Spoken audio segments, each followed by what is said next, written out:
A paz do Senhor, meus amados irmãos, alunos da Escola Bíblica Dominical. Lição de número 9, o primeiro projeto de globalismo. Então nós vamos ver que essa lição de número 9 é muito parecida com a lição de número 8 também. Essa lição, então, é do domingo, dia 1 de março de 2020. Nosso textual está no livro de Gênesis, capítulo 11, versículo 9, que diz: Por isso se chamou o seu nome Babel, porquanto ali confundiu o Senhor a língua de toda a terra, e dali os espalhou o Senhor sobre a face de toda a terra. Nossa verdade prática: o globalismo afronta os propósitos de Deus quanto ao povoamento e ao governo da terra. Bom, vamos entender o que ele quis dizer com globalismo, que afronta os propósitos de Deus aqui. Na verdade, o conceito de globalismo hoje é diferente.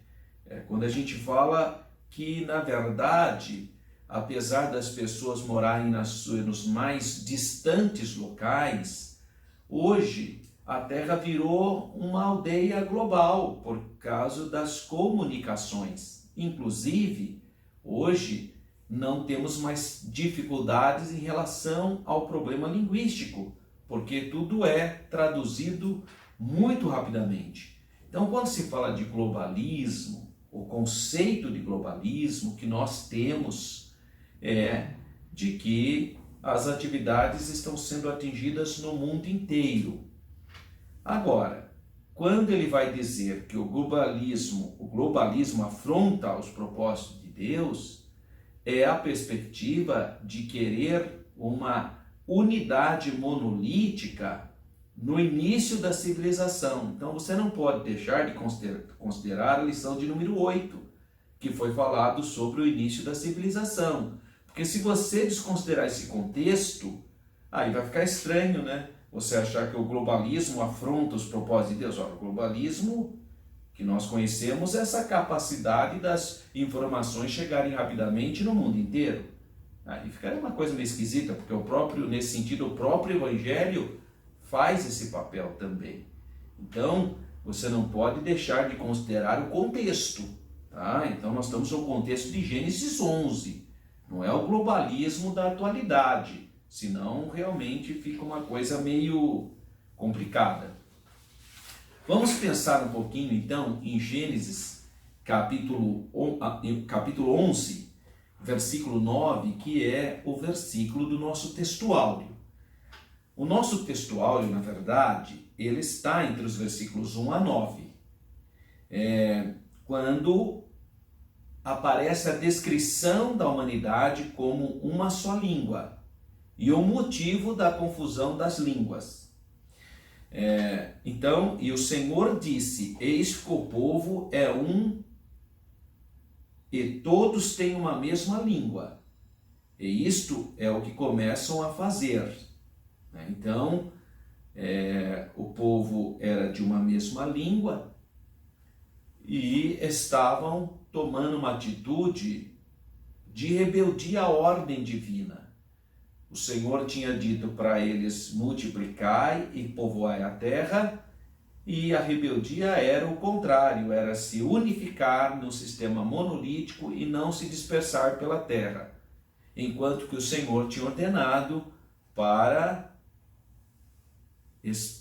espalhar-se na terra. Eles estavam então com essa perspectiva rebelde de não se espalhar frontalmente, afrontando a ordem do Senhor. Bom, estima-se que já era a quarta geração humana após o dilúvio, provavelmente no tempo do nascimento de Peleg, está em Gênesis 10, 25, portanto, aproximadamente 101 anos após o dilúvio e 326 anos antes da chamada de Abraão. Conforme Gênesis 10, 26, a gente consegue fazer essas comparações cronológicas. Assim, até a quarta geração dos filhos de Noé, a população da terra falava uma mesma língua. Então, até a quarta geração dos filhos de Noé, toda a população da terra era monolinguística, tinha apenas uma língua. E, obviamente, portanto, o povo era um.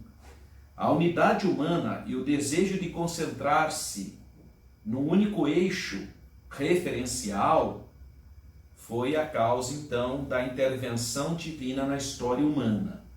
Gênesis 11:4, e disseram: eia, edifiquemos-nos uma cidade e uma torre, cujo cume toque os céus, e façamo-nos um nome, para que não sejamos espalhados sobre a face de toda a terra. Por isso que foi uma rebelião contra Deus, porque Deus mandou espalhar. Então Deus falou: espalha sobre a terra, multiplica e conquiste, e espalha sobre toda a terra.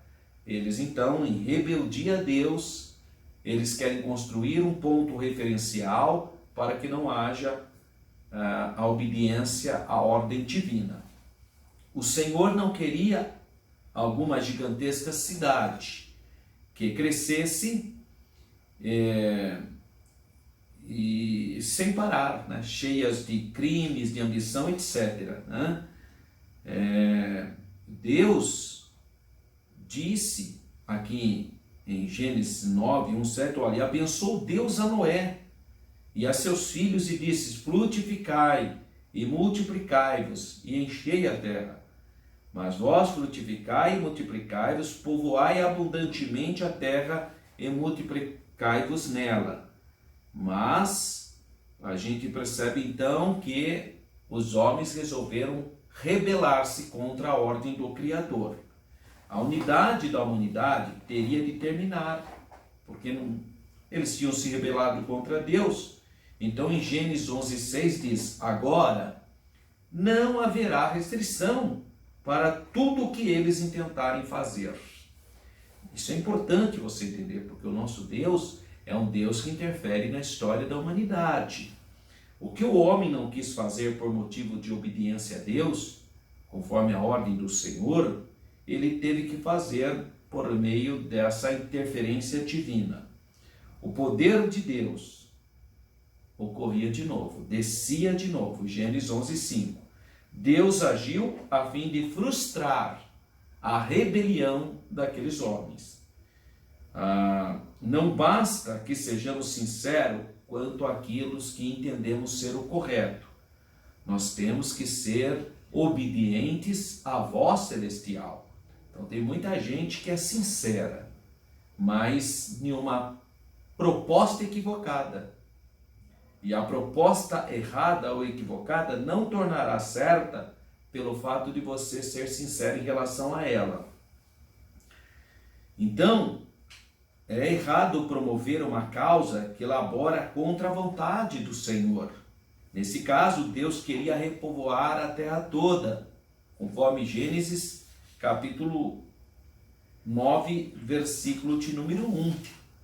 Então, qualquer bandeira humana, mesmo que seja aparentemente correta, entre aspas, ou entre aspas, cheia de boas intenções, se for contrária à Bíblia, à ordem do Senhor, deve ser rejeitada.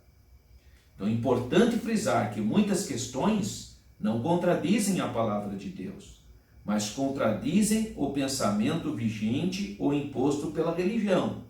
Daí a necessidade de aprofundar nas questões com diligência, com sinceridade, porque tem muita religião inventando coisa e depois dizendo que Deus não se agrada, mas na verdade é a religião que inventou. Por isso que nós temos que voltar para a palavra de Deus. O que a Bíblia diz sobre esse assunto? O que a palavra diz sobre aquele assunto?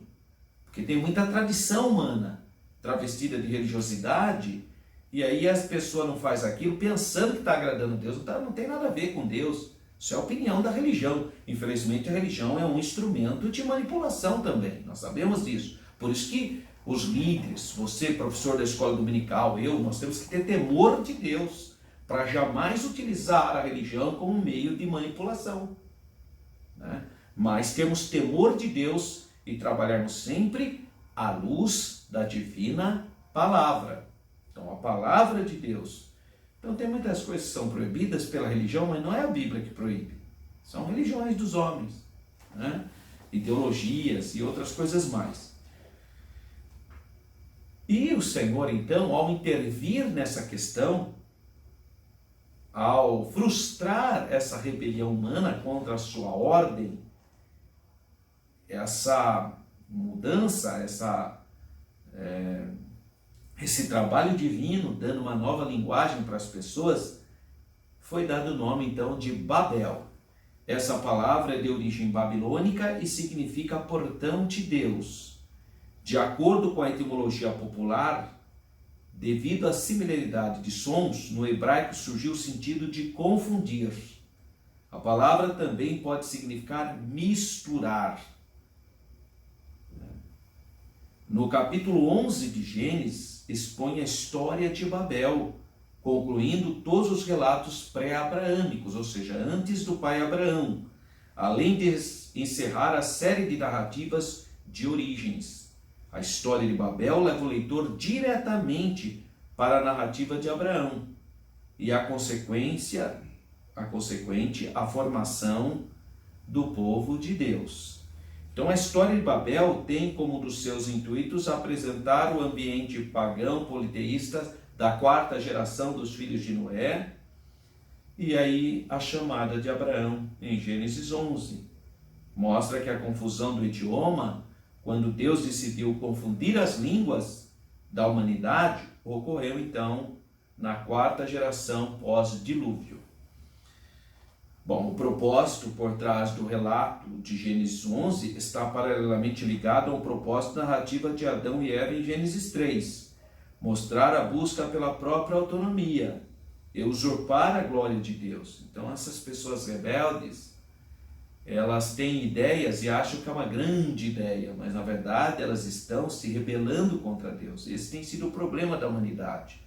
Às vezes cria ideias, ideologias, achando que é uma grande coisa, mas às vezes são inspirações malignas para afrontar o Criador. Então, há dois movimentos de línguas na Bíblia, né? Tem capítulo 11 de Gênesis, que Deus trabalha com línguas para confundir e espalhar, e tem Atos capítulo 2, que Deus trabalha com línguas também, mas para unificar, para ajuntar e para proclamar com autoridade o Evangelho, né? Interessante esses dois momentos. Bom, é importante nós compreendermos que num único ato, Deus confundiu a língua dessa quarta geração dos filhos de Noé e os espalhou para os locais mais remotos da terra. Finalmente, constatamos que o Senhor deu início, então, à linguagem piedosa de Israel, chamando Abraão em Ur dos Caldeus. Que Deus nos ajude, então, a compreender esta extraordinária lição que vai falar sobre o globalismo. Então, primeiro tema, a segunda civilização humana, porque a primeira foi destruída pelas águas do dilúvio. Neste tópico, então, veremos que após o dilúvio, o Senhor firmou uma nova aliança com Noé. E assim o patriarca deu início à segunda civilização humana. Todavia, o seu filho mais novo, rebelando-se, inaugurou outro período de decadência. O menosprezo em relação aos mandamentos divinos vai trazer essa consequência. Então nós temos a apostasia de Cã e de Canaã. O episódio da vinha de Noé acabou por revelar a irreverência de Cã, filho de Noé, seu filho caçula, e a maldade do seu neto Canaã. Tinha início, então, ali uma apostasia que, se não fosse a interferência divina, comprometeria toda a população da terra. Assim como a cultura caimita induziu os filhos de Sete ao pecado, o modo da vida de Cã e de seu filho, Canaã, pôs-se a influenciar a desobediência de Sem e de Jafé ao pecado e à iniquidade. Então, a desobediência levou a uma série de consequências à humanidade. 2. O enfraquecimento da doutrina, do ensinamento que Noé tinha deixado, da herança de Noé. Com a multiplicação dos seus filhos, Noé começa a perder o controle espiritual e moral sobre eles. Sua doutrina já não era seguida, já não observavam esse ensinamento. Se percebe que Cã, seu filho, viu a nudez do seu pai e propagou a seus 2 irmãos e riu no desrespeito à dignidade de Noé. Você vê a falta do temor de Deus na vida de Cã. Sim, faltou muito pouco para que esta nova civilização tivesse o mesmo destino da primeira civilização. Além do mais, Noé não estaria para sempre com os seus descendentes, a fim de refrear-lhes os excessos e desatinos. Então é muito triste o que está acontecendo com a segunda civilização pós-dilúvio. 3. O descaso para com o mandamento divino. Apesar de sua prodigiosa multiplicação, os filhos de Noé ignoraram a ordem divina quanto à povoação da terra, que era para eles espalharem-se. A 4ª geração queria fazer o contrário, rebeliando-se contra o Senhor. Então, ao invés de se espalharem, aglomeravam-se desobedientemente em um só lugar. E aí multiplicavam os crimes, os vícios e todo tipo de depravação humana. Então, a síntese do tópico 1 da nossa lição diz que o filho mais novo de Noé rebelou-se e inaugurou outro período de decadência e apostasia aos mandamentos divinos. 2. O globalismo de Babel. Naquele estágio, a civilização iniciada por Noé dispunha de todos os fatores para criar uma sociedade ímpia e globalista. Uma só língua, um só povo, uma só cultura, todos ali com ponto de referência em Babel. Uma só língua e um só povo. Até aquele momento, como já vimos, a humanidade falava uma única língua e constituíam-se então como um único povo, quase como uma única cultura. Pelo que inferimos no texto sagrado, isso é inferência, não havia sequer dialetos ou sotaques. A unidade linguística, então, até a 4ª geração era absoluta, 4ª geração pós-Noé. Então, mesmo pode-se dizer pela cultura. O problema não era a unidade, mas a unificação que estava formando. A desobediência, a rebelião contra Deus, contra a ordem divina. Certamente o anticristo se aproveitará de uma situação semelhante, a fim de implantar o seu reino logo após o arrebatamento da igreja. O espírito do anticristo é exatamente esse que estava operando naquele momento.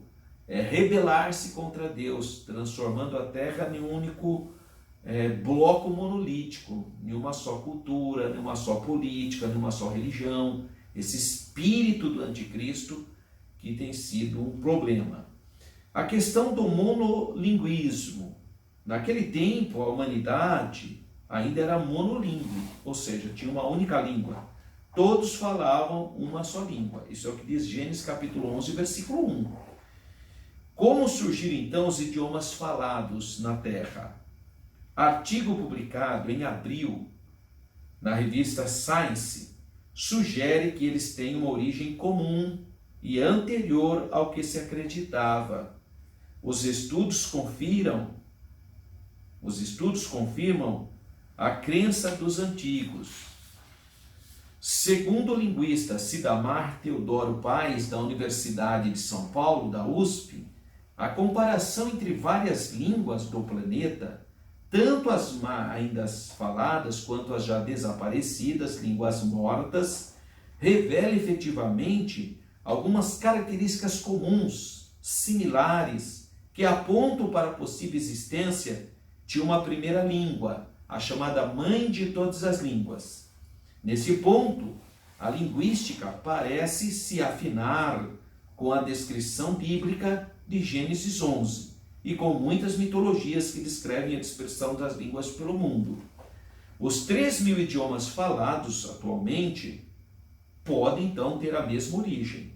Na busca dessa língua-mãe, os pesquisadores descobriram semelhanças incríveis, que talvez não sejam apenas coincidências.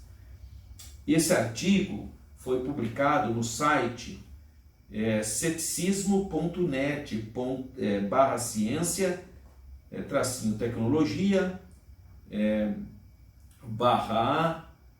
/origem dos idiomas /. Então, é um site, você pode entrar no meu site, baixa a lição, o site está lá para você ler toda a matéria, que é grande, é interessante essa matéria. Meu site é www.professoralberto.com.br. Você entra no site, baixa a lição de número 9, que você vai encontrar esse site para você pesquisar. Sobre o idioma original, então, da humanidade, há muita especulação. Alguns sugerem o hebraico, mas isso é ilógico, como eu já expliquei na lição de número 8. Não é possível ser a língua hebraica. Não é possível. Tem gente que insiste ainda com essa história de língua sagrada e ser a língua hebraica. Não é possível. O hebraico é mais tardio. Basicamente, quando Moisés começa a escrever. Então, Abraão, ao deixar a sua terra natal, ele falava aramaico, conforme Deuteronômio 26:5. Então testificará perante o Senhor teu Deus, e dirás: arameu, prestes a perecer, foi seu pai, e desceu ao Egito, e ali peregrinou com pouca gente, porém ali cresceu até vir a ser nação grande, poderosa e numerosa. Jacó parece que falava uma outra língua, e não o arameu, porque em Gênesis 31:47 está escrito: e chamou-lhe Labão, o local, de Jegar-Saaduta, que era arameu, porém Jacó chamou de Galeade. Então, são nomes diferentes. Jegar-Saaduta é aramaico, significa montão do testemunho, e Galeed, ou Galaad, é o que? É hebraico, porque significa também montão de testemunho. Então são línguas diferentes. Desde Abraão, que falava aramaico e possivelmente aprendeu as línguas dos cananeus, depois Isaac, que viveu somente em Canaã, depois Jacó, que viveu em Canaã, em Harã, depois seus descendentes, que ficaram na terra do Egito por aproximadamente 4 séculos, depois da conquista da terra de Canaã, a língua nos lábios dos descendentes de Abraão, Isaque e Jacó sofreria sem dúvidas sucessivas mudanças até transformar na língua hebraica. Portanto, não há possibilidade de Deus ter falado em hebraico com Adão, já que a língua hebraica não existia nessa época, é uma construção posterior. Depois do cativeiro babilônio, os israelitas voltaram a usar o aramaico, inclusive o Senhor Jesus. 2. A construção de Babel. Os filhos de Noé não eram ignorantes e nem careciam de tecnologia, pois haviam sido capazes de executar o projeto da arca. Gênesis 6:14-16, engenharia. E de tal forma construíram que o grande barco resistiu aos ímpetos do dilúvio. Claro que ele tinha a proteção e a bênção de Deus, mas foi um projeto tremendo de engenharia, a construção da arca. Por consequente, a construção de uma cidade cujo epicentro havia um arranha-céu era apenas uma questão de tempo. Naquela região tem os zigurates, que são templos em formas de torres, e lá em cima se cultuavam as divindades. Então você vê que existe essa ideia presente no Oriente Médio, especificamente na região da Mesopotâmia. Síntese do tópico 2. A civilização de Noé dispunha de grandes elementos para forjar uma sociedade globalista. Uma só língua, um só povo e uma só cultura. Tópico de número 3. A intervenção de Deus em Babel. Porque o nosso Deus é o Deus que intervém na história humana, na sua história, na minha história, para salvar a humanidade de si mesma. Deus interveio, confundindo-lhe a língua. Em seguida, dispersou os descendentes de Noé para que povoassem as mais distantes ilhas e continentes. Em seguida, o Senhor chamou Abraão para ser o pai na fé de todas as famílias da terra. Então, primeiro, a confusão das línguas, visando colocar um ponto final naquele projeto de rebeldia, de rebelião, o Senhor desceu à terra e ali em Sinear confundiu a língua daquela civilização. Gênesis 11, 5 a 7. Desentendendo-se, os filhos de Noé, da quarta geração, reagruparam-se de acordo com a sua nova realidade linguística e espalharam-se por toda a terra conforme a ordem de Deus. Se não foi por bem, então Deus interviu e eles tiveram que ir.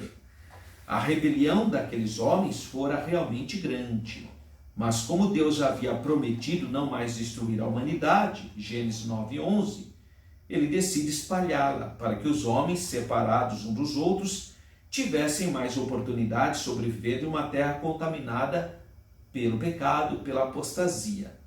2. O efetivo povoamento da terra. Sabemos que Deus forçou os descendentes de Noé até os confins da terra. Caso isso não tivesse acontecido, aquela geração teria o mesmo destino dos pré-diluvianos.